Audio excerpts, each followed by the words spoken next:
Hello, friends. Welcome to my channel. If you're new here, welcome. Well, today I am here to talk about living with the end in mind. Living with the end in mind. So, my question to you and to myself, of course, will be what kind of life are you living? So, at the end of your journey on this earth, the preacher, the preacher will not have to lie at your funeral. I'll say that again. What kind of life are you living? So at the end of your journey, the preacher will not have to lie at your funeral. Well, we all have been to many funerals, right? Well, I've been to a couple. I haven't gone to too many, but I've been to a couple. And so far, to all the funerals I've been to, whatever was said was pretty compatible to the people, but I also know that there is a saying that don't lie about the dead. About the dead, yeah? Don't lie about them. But anyhow, we also know that in many funerals, there are things that are said, good things that are said about people that spend their life not living the life or the testimony that is being given about them after they are no more. But my question to you again will be this: what kind of life are you living? So at the end of your journey, at your funeral, the preacher will not have to lie. You know, there's always someone who knows someone.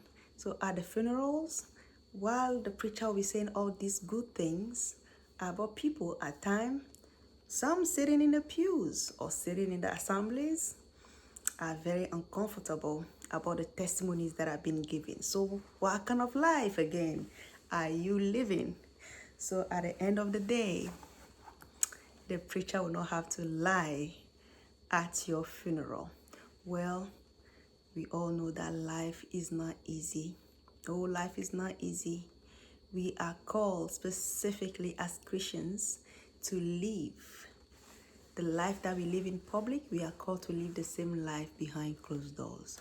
We are called to be many Josephs and Josephines in today's world. Yes, Joseph was able to stand up and to stand firm into his beliefs and defend his beliefs when it comes to Potiphar's wife behind closed doors, far away from his parents. What kind of life are you living? What kind of life are you living? You know, we have a great multitude of audience, whether you like it or not. We are living on a stage in this life. People are watching, whether at your home, at school, at work, in the streets, I don't know, but you have an audience. Sometimes we live as if we have no audience. I'm talking to myself as well. We live at times as if we have no audience, but we do have a great multitude of audience, and we are living on a stage, and someone will be able to testify about you behind closed door or right in front of you. People are testifying about us every second. So again, what kind of life are you living? So at the end of your journey, the preacher will not be able or will be able or will not be able to lie at your funeral. Well, you know, however you live this life, I hope at the end of your journey, you're able to say this. Like it is said in 2 Timothy 4, verse 7. I have fought a good fight. I have finished my course. I have kept the faith. Yes, I hope at the end of your journey on this earth, through the storms that you go through, some storms will be so heavy that all that the devil will be after is your honesty, your loyalty to the throne of God. So I am hoping and I am praying that through the life tests and through all the circumstances that you will find yourself in, you are able to stand and not compromise your faith. You are able to stand as Daniel and his friends far away from home and decide to be that one living testimony far away from home. And like we all know it, many are the immigrants, at least here in America and all around the world. We are all migrating from one country to the other country, and far away from the people that have known us. And I hope wherever you find yourself, you are a citizen of heaven. I hope wherever you find yourself, people are able to testify whose daughter you are and whose son you are. So again, I'll ask, what kind of life are you living? So at the end of your journey, the preacher will not have to lie at your funeral.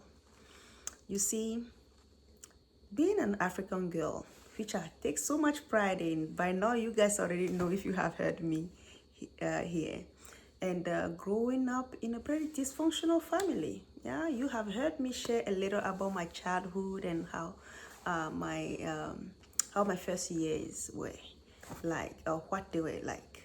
They were far from being perfect. But let me tell you something.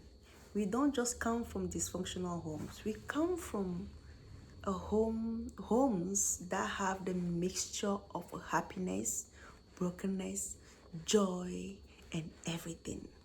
One thing that I know that my mom have given to me and my siblings is telling the truth no matter the cost. I'll say that again. Telling the truth no matter the cost, because I have seen her. I have seen the woman herself stand tall and always tell the truth.